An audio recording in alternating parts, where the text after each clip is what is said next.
Greetings and welcome to another fun-filled episode of the Common Fan Cricket Podcast. Before I start, I'd like to recognize the traditional owners of the land here in Australia and pay my respects to elders past, present, and emerging. Now, let's jump right into it. And joining me on the podcast today, we have Manan and we have Ritvik Shekhar. I guess with Vijay scoring a ticket to the game, he's no longer a common fan, but he's probably a member of the elite privileged class of people that have been able to, watch a Cricket World Cup match live in the flesh. So I'll be kicking off things as Vijay makes his way into the podcasting studio, as Vijay ambles his way in, as the celebrations continue in Chennai after India's fantastic win, which we all loved and which we'll get to very shortly. So, Ritvik, let me start with you. What do you have to say about our turncoat friend? And what an amazing game yesterday, eh? What did you find most appealing on the game, and where do you think we won it? So a great game yesterday. The way we bowled in the first half of the game was fantastic. Jadeja literally broke the Australian batting lineup's back, and both my predictions were spot on. Jadeja and Virat, they pulled up. They had a great game along with Rahul. India did not start that well, as we all saw. They started pretty poorly. Yes, the last World Cup game that we played, India had 1-1-1 in the top three. This time we had triple ducks in the top four. So not an auspicious start for the top order, but the way Virat and Rahul pulled the game back, it was fantastic. Now, a small observation, something stood out for me towards the end of the game. Just after KLR hit the final shot, the winning shot for 6, he looked completely crestfallen. And so did I, but for a very different reason. So Rahul was sorry because he could not get the 100. I don't know. There's something about Indian batsmen scoring 97 in World Cup games and still being sorry about it. There is a gentleman who has been sorry for the last 12 years. I was sorry because I did not expect a player of this generation to be so excited or so hungover about getting 100. Now, I have my reason for this. The whole obsession with the three-figure mark in Indian cricket probably began way back with Sunil Gavaskar, who was probably the best test opener the world has ever seen. He got to 34 test hundreds. And I remember once when Sachin was at 30 test hundreds, Gavaskar made a statement in the commentary box that I have told Sachin that I will strangle him if he doesn't beat my record and get to 40 test hundreds. Now, very sporting of Sunil Gavaskar to say that.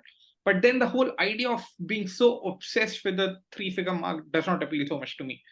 And even Ganguly and Sachin, they have been, if I can use the word, notorious for slowing down in their 90s. I remember Dada did that in the 99 World Cup against South Africa, slowed down, got out for 97.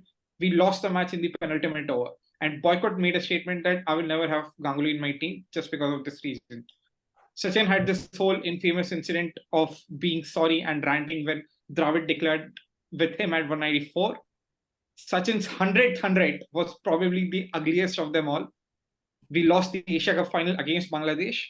And even after that, Sachin was indirectly questioned that whether he slowed down, if he should have slowed down to get that elusive 100th century. He said if we could not defend 285, we could not have defended 320 as well. So again, I'm a huge Sachin fan, but still, these few small things, they showed that probably as a generation, not just the fans, but even the players were very obsessed about the three-figure mark. All this changed when Dhoni started coming in. And Dhoni was the next Bada player, as I would like to say, after Sachin. And he was the guy who would not even raise his bat after getting a 50 or the few hundreds that he got. And even the likes of Virat and Rohit have not been very vocal about getting to the three-figure mark. So I was a little disappointed, if I can use that word, after looking at Rahul's reaction of missing out on the 100. Before I call Manan, I was just going to say, look, the number 100 has 1 and 2 zeros. And guess who invented 0, right?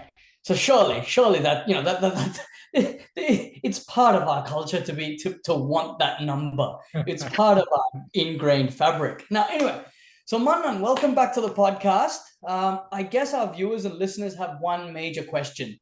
How did it go with Vistara? And before I throw to you, I want to ask, when India were 3 down for bugger all, did you remember the ghosts of the Champions Trophy 2017 and or the CWC 2019 semi-final? I must admit, I did. And Indian cricket's 13th player, H.A. Hope, or Hope against Hope, made an entry onto the field. Yeah. What do you reckon? Yeah, of course. I think all of us did. The only silver lining was that this was the first game, and I think they've gotten that monkey off their back in the first game. And I hope they won't choke in the semifinals or finals this time around. But of course, and the second part, I'll just respond to Ritvik after I talk about Vistara. So, as expected, Vistara cabin crew did not know about the game. I don't think the captain knew about the game. We've been Are you talking kidding about me? Are you kidding me? yeah, India versus Australia. We talked about yeah, this is we've pretty been bad indictment on the podcast. yeah, Or, we've or, been or is there a rule with Vistara that do not use your cell phone while flying? checking the score. and I, when we were talking about, right, is the World Cup happening even? And they didn't know, and they didn't care, give two hoots about the fact there was a common Indian fan almost begging for a score because when I boarded the flight, we were almost like 90 for three. We never knew, 110 more runs to go. We might fold because the batting was not so much. And uh, I asked them twice, and they basically said, they can't because it might interfere with ATC frequency and what the technical gibberish that they threw at me, thinking that I won't understand. My whole point Did was simple. you? Did My you? whole point, yeah, Did you understand? of course, it was random stuff that they said, right? And more importantly, while landing, they say the temperature in Delhi is 30 degrees or whatever, right? What is the use of that information? They could have just told us the score, right? It's not as if we'll not land in Delhi if it's 35 or 25 degrees. Useless piece of information. And I remember back in 2022, I saw a tweet from somebody who traveled in Indigo and requested the captain for the score, and he had sent the score on a piece of tissue paper during the game. How difficult that is, right? Keeps happening. It keeps happening. But Yeah. but Vistara doesn't seem to care. It's been twice that I've asked them. Yesterday I tweeted as well, and clearly they don't care about cricket. Look, and I'll give you a chance to respond back to Ritvik as well. Yeah. This is really funny because a couple of years ago I was traveling on one of Australian airlines, and I was traveling from Sydney to Adelaide, I think, and there was an AFL game on, and so the captain is like, "Look, you guys probably don't want to listen to me. So what we've got is we've been able to get ABC Radio, which is the official radio broadcaster for the AFL. They were able to patch the ABC radio commentary onto one of the channels. So everyone was just listening to the radio, and it was Sydney to Adelaide, and I think Adelaide was playing. So every time Adelaide scored a goal, the plane would just erupt, and then it would just be quiet. So I think, yeah, look, it's probably just a culture of sport and a culture of liking it. And on that note, congratulations to India for 100 medals in the Asian Games as well. It's a great opportunity, and hopefully that raises the standard of Indian sport and makes it a wonderful piece of human endeavor that we can all be proud of. Manan, you wanted to respond to Ritvik, so please go ahead. Yeah, I think, of course, obsession with hundreds has always been there, and it is a milestone, right? Let's face it, it's been in cricket for a long, long time. Everybody raises their bat when they score 100. Yes, there is, absolutely no explanation of slowing down like Sachin did or Sunil Gavaskar or Ganguly did. I guess in this context, I was okay with him, doing that. He has, played one of probably his best innings in ODI, and we would have easily won the game. He was not slowing things down. In fact, his intention still was to finish off with a six and make an emphatic statement, finishing off in style and all that. I think the bloke did deserve the 100, but obviously not at the cost of slowing things down.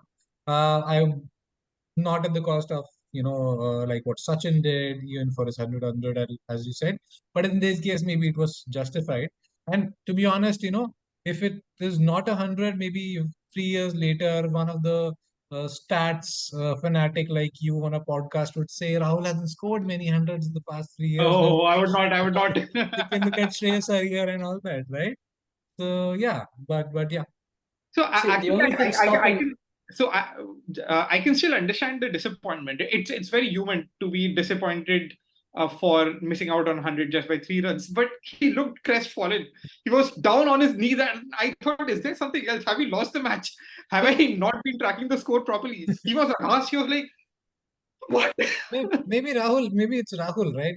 Have you ever He seen him anyway has that smiling? expression always. Yeah, have you ever seen him smile? I have not. Mate, look, Right. the only reason Ritvik would probably never ever say anything bad about KL Rahul is he'd know that Sunil Shetty would come and smash his head to a pulp, right? If any of you has got access to Rahul Dravid and rest of the Indian team, please send them a box of Odomos, Mortein, Goodnight, or whatever you can, but save them from mosquitoes.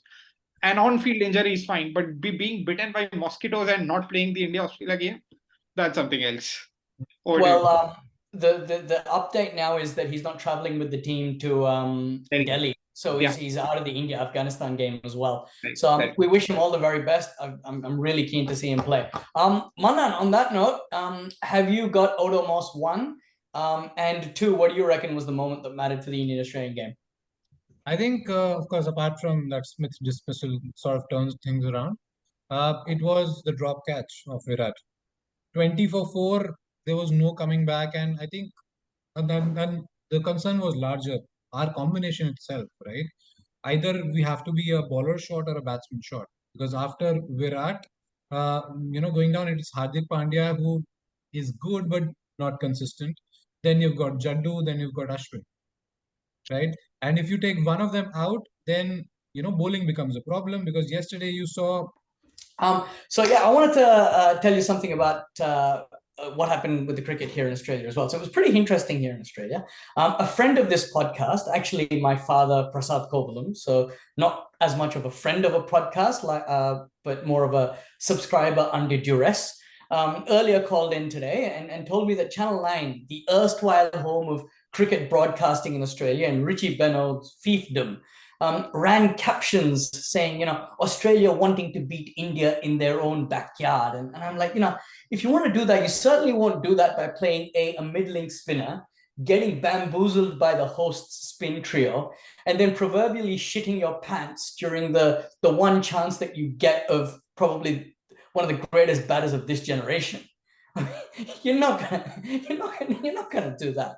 So that was pretty interesting. And I think to tie in one thing with episode 1 and episode 2 in this. So we've been talking about how the scheduling hasn't been great and everything like that. So, tying it all in. So yesterday we were at a strapping young lad's 5th birthday party, which was a Super Mario birthday party. So happy birthday, Sean and Aparna and Sherry, if you're listening. It was great food yesterday. It was awesome food. So when we asked them, we said, dude, India versus Australia, why the hell are you putting the party here on this day? They were like, we booked the hall. And even though we booked the hall in June, the schedule wasn't out yet. So that was the reason. But anyway, so that's something very interesting. But yes, so let's talk about the moments that mattered for the game. What do you reckon was the one moment, Ritvik? So I think Jadeja bowling Smith. That's when the whole downslide happened, and Australia started losing wickets. They lost some key wickets in the middle, and then there was no looking back. One more thing, and for anybody or for all the viewers who have got access to the Indian team, I request, please, we almost had a guest man of the match yesterday. I'll show you who the man of the match could have been. Brilliant bowling spell, and then Pandya came in, and then, shit hit the fan. 6 overs, 16 runs, and then I think 7 overs, we were almost 28 and 41 in 8 or 9 overs. So the combination is still a bigger concern to me right now. And maybe, I hope I don't have to repeat that in the semi-final or the final. But we need to get that balance right. And we were a batsman shot this time around. Maybe we are a bowler shot next time around. So I think if that catch would have been taken, I don't think we would have won. Fair enough. For me, I think that ball was bellissimo, as the Italians would say. Fantastic. I mean, it pitched. Smith tried to get to the pitch of it. It just ever so slightly deviated, took the top off. I mean, as a shitty amateur bowler, I mean that's what. Well, before I was married, that's what my dreams were made of. Anyhow, notwithstanding that, another thing I wanted to say was the other guest. Ritvik mentioned the mosquito. The other guest, which I think was pretty piss poor, was Mr. Jabo coming back in. I mean, as it is, look, watching cricket in India, we all agree it's a test of character, and I said that last podcast. And the reason why it's a test of character is you understand there's swaths of people wanting to take every bit of each cricketer, and so therefore, you kind of say to the police officers they've got a very, very tough job, and they try and do it the best they can. But if it's a World Cup tournament and security is already tightened, there shouldn't be a way to get a serial pest into the country, especially when I hear that, some journalists and some fans from various other countries are still trying to get their visas to come in. This bloke should not have been given any right of entry or even a bloody ticket. Firstly, how the hell did he get a ticket when everyone else is trying to get a ticket? Right? That's the big one. Anyway, look, I think Vijay and Jarvo have something in common. Maybe have the same source. So if you remember, the Pakistani cricket team got their visas only 48 hours before their departure, but Javo would have got his visa well in advance. But I think Javo came on the field and Virat said something to him. What do you think that would have been? Ben Stokes? Ben Stokes. I think as you both Delhi boys would know, I think it's part of the vernacular. So that was awesome, talking about India versus Australia, Javo, Mosquitoes, that ball, crowd, everything. Let's talk about the future. So right now, New Zealand they're doing pretty well, actually. They're 185 for 2. So give me predictions for that. And the next game, which is India versus Afghanistan. And on top of that, I also want to talk to you about Australia and South Africa. And if you want, you can talk about the other ones, which is Bangladesh, England, and Pakistan, Sri Lanka. So first round, Manan, go ahead. So give me, what do you reckon for New Zealand, Netherlands? And give me a thing for India, Afghanistan. Yeah, I think New Zealand, Netherlands, pretty obvious. New Zealand will win. They will, take their net run rate to whatever heights. I think that has been the feature of what they've done so far in the tournament. Afghanistan, India, of course, rooting for India should be a good game. And Delhi will be a spinning wicket, I believe. And, we have Rashid Khan and Mujib there, so they could be a handful. I'm again looking forward to Ash Anna and Umesh Yadav kill it again for us. And of course, Umesh Yadav. Umesh Yadav? Sorry. And Netherlands, of course, it's New Zealand, and they'll kill it again with their net run rate this time around. With India, Afghanistan should be a good game. Given Delhi is a spinning wicket, it will be slow, so spinners from both sides would do really well. And off topic, the Delhi ground is looking much better, so there is no Vijon shaving cream or pan parag on the Delhi stands.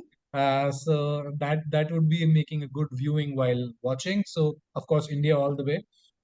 Again, looking to the local Delhi boy to do well. So my pick for the game would be Virat and Ashwin to do well. Moving on, we will have Australia and South Africa. I think that'll be a cracker of a game. So looking forward to it. Both of them sort of in form. South Africa are just killing it, as they always do in the group stages and then before they choke in the semifinals. But any other game left? Well, there's Bangladesh, England, if you really care about that. Yeah, Pakistan, about Bangladesh. Yeah, England will win. So yeah. All right, Ritvik, you go, mate.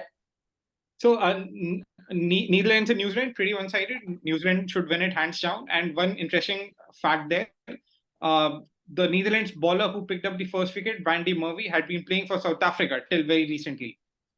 Remaining games, I think Pakistan, Sri Lanka should be a good game. I'm honestly not sure which team to pick up, because probably Pakistan, but then Sri Lanka can always spring up a surprise. Bangladesh, England, again, pretty one-sided. England is going to win it hands down. India, Afghanistan, I think on a flat Delhi track, it's going to be very one-sided. If India bats first, we'll get to 350, 360. If Afghanistan bats well, then probably 210, 220, but we should win it handsomely. I honestly don't think Ashwin will play. We may bring in either Shardul or Shami instead of him. Let's see, because whatever happens. Australia, South Africa, yes, really looking forward to the game. It's probably the game of the week. And I would have normally picked up Australia, but given yesterday's game and South Africa's first game where they got 400 plus, I'm honestly not sure. I can't choose. So, guys, before we leave, I understand that Mr. Vijay is coming, being very hurt by the hurtful allegations we have leveled at him, and he wants a chance to defend himself. So while we wait for that, boys, did you see the other, the greatest, well, not the greatest, it's basically Pakistan being Pakistan. This is the Nawaz and Shaheen's run out. So I think it was Ackerman that was bowling. Shaheen was the striker. Shaheen hits it, tries running. There's an overthrow. There's an overthrow that gets Ackerman on the shin, goes somewhere else. They throw. At this point, I think Nawaz has probably run 2.5 for a single run. And in the end, I think Nawaz is being run out. I mean, it's the beauty of the game. And it's the beauty of Pakistan that out of all the ways they run out, it's this way. I mean, I'm still wondering, I still have bets on the fact that the first event of a person being timed out in cricket will happen in Pakistan. Has it not happened ever before? I don't think someone's been timed out of cricket. It's been, memory doesn't serve me correctly, but definitely either timed out or hitting the ball twice. None of those have actually happened in international test cricket, and I wouldn't put it past Pakistan to do it. Yeah, that was very, very funny. And I think something happened in the warm-up game as well. Two wickets were converging on a ball in the outfield. I think it was that they crossed and nobody bothered to pick the ball up. To be fair, that's generally a feature of subcontinental teams. I mean, do you remember the Ganguly hands up in the air? You know, it's gone, say, 3 centimeters towards his right. He's like, I'm not getting that. Just we'll get that. But there's somebody behind who will still get that, right? He still called for it, to his credit. Honestly, even Dhoni as a wicket keeper, after a certain point in his career, he just stopped diving. Probably he wanted to make sure he would get injured or something. He would just not dive. So he would never drop those catches where he could have dived because he would just not dive. So you know what, Ritvik? Every time I hear you talk about statistics, I'm reminded of a very interesting character, 2 very interesting characters. ABC Radio, whenever they do the summer broadcast here in Australia, I don't know if you can hear it in India. So whenever India tours, I think there's a Mr. Subramaniam who is the stats guru for ABC. So Jim Maxwell or Harsha Bhogle will always reach out to Mr. Subramaniam to give some beautiful statistic about cricket. And there's another gentleman, I think his name is Mr. Rick from Hobart, and he does the same for some of the other tours as well. So you are the ABC stats guru for this podcast. Sad and also very interesting in the same way, I suppose. But anyway, so for my predictions, let's see. New Zealand, Netherlands, Rachin Ravindra. I'm a Kannadi guy. That guy's a Kannadi guy. He's a New Zealand Indian. I'm an Australian Indian, so I'm gonna have to go with New Zealand. Kia ora to my cousin and his nephew who are listening in, or cousins who are listening in New Zealand. Bangladesh, England, who really gives a crap. Pakistan, Sri Lanka. I reckon Pakistan probably win that one, even though Sri Lanka did really, really well chasing down that score. India, Afghanistan, gotta go with India. Gotta go with India. Hopefully Rashid does well, but hopefully India just have the wood over Afghanistan. The Australia-South Africa game is going to be really, really interesting, and I'll tell you why. Australia, when they batted yesterday, they did not like spin. South Africa has got 3 spinners. All right, they're not Jadeja, Ashwin, and Kuldeep, but they're pretty good. And on top of that, they also made 400 odd. So, just with that, it's going to be a tough one. I reckon South Africa might win it against Australia. And after that, funnily enough, is Bangladesh and New Zealand. And once again, no one cares about Bangladesh. So we'll talk about that later. Here comes Richie Rich. Hey. Oh, look at him. The gods have descended. The gods of T-Ball have descended. I can't see the bling. The bling. He's made the walk of shame home. What's walk of pride? Wait, why would that be a walk of shame? It's a walk of shame if you're supporting Australia at PK. Is that what you're doing now? And the creepy hat is back, I notice. The creepy hat is back. Speaking of not diving, I think the players at Dharamshala will not dive because the ground condition is so pathetic. I remember Jonathan Trott mentioning that, of course, in not so many words, that it was a bad ground, the outfit was bad, but he said, not my decision to make, not the reason that we lost the game against Bangladesh, but the ground was not that great, and the Bangladesh England game will probably have the same problem. And the outfield looks bad. There was I think a one-day game sometime back. It was cancelled and moved out of Dharamshala. So wasn't the test cancelled? And Dharamshala as well, the Yeah, India-Australia test match. Yeah. One of the Really? games. And that was moved. Yeah. And it's not as if we don't have grounds in India. Again, we keep on harping back to the bad preparation that, the logistics and everything else has happened here. It's not that we don't have grounds. They could have had the match in Ranchi. Yeah. They could. Well, So we have royalty amongst us. The Prince of Chennai.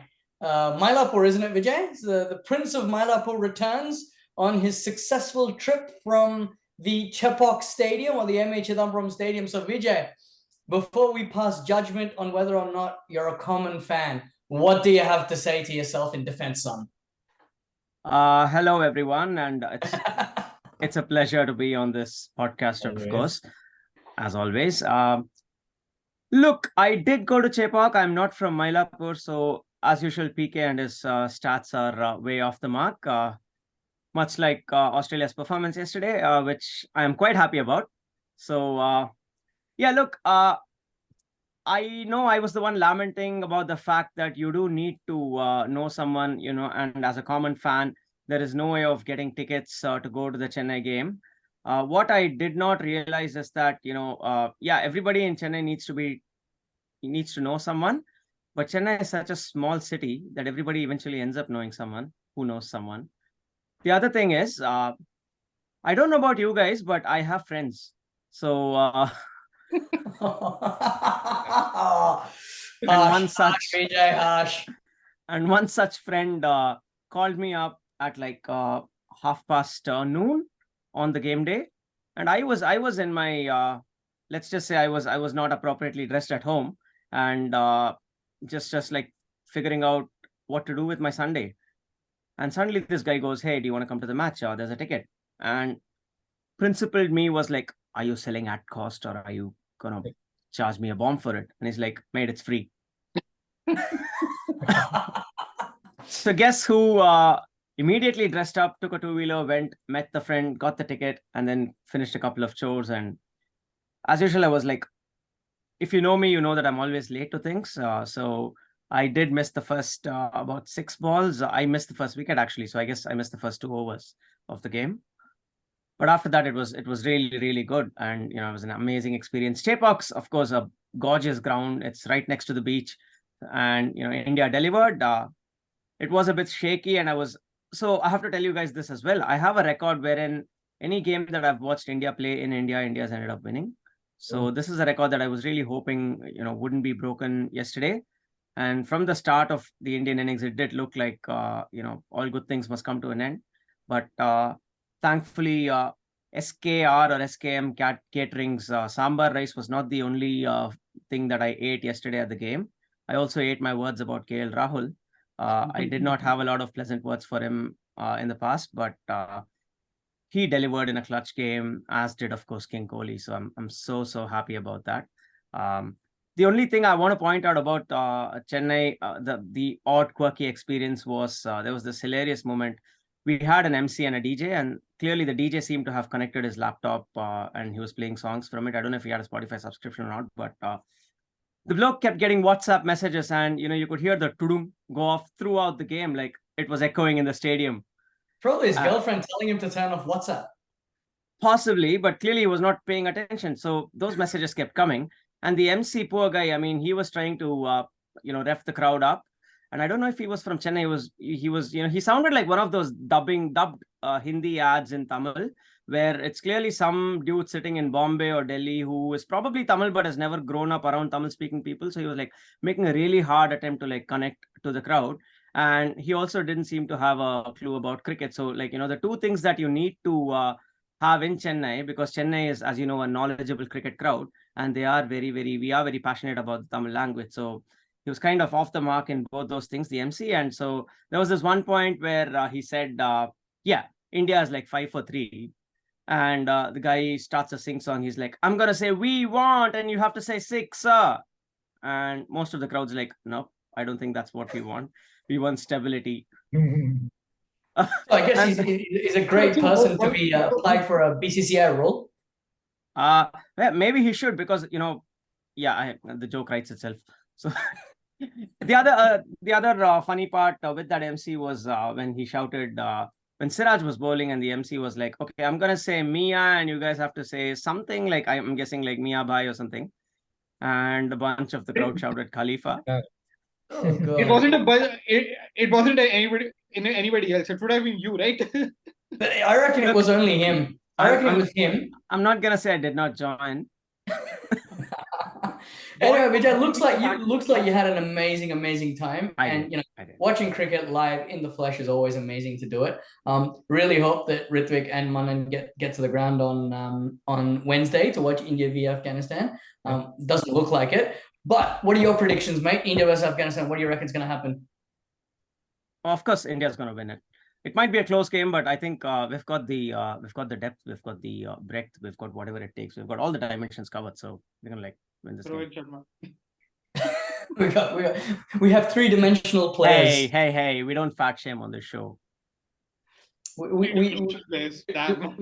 don't have three-dimensional players, actually. But anyway, all right, everyone, that brings us to an end of this podcast. Thank you very much for listening. And I'd like to also say thank you very much for all those people that have provided feedback to us, either personally or have commented on the YouTube or the Spotify or anything like that. We appreciate all your feedback, thoughts, and the odd abuse coming in.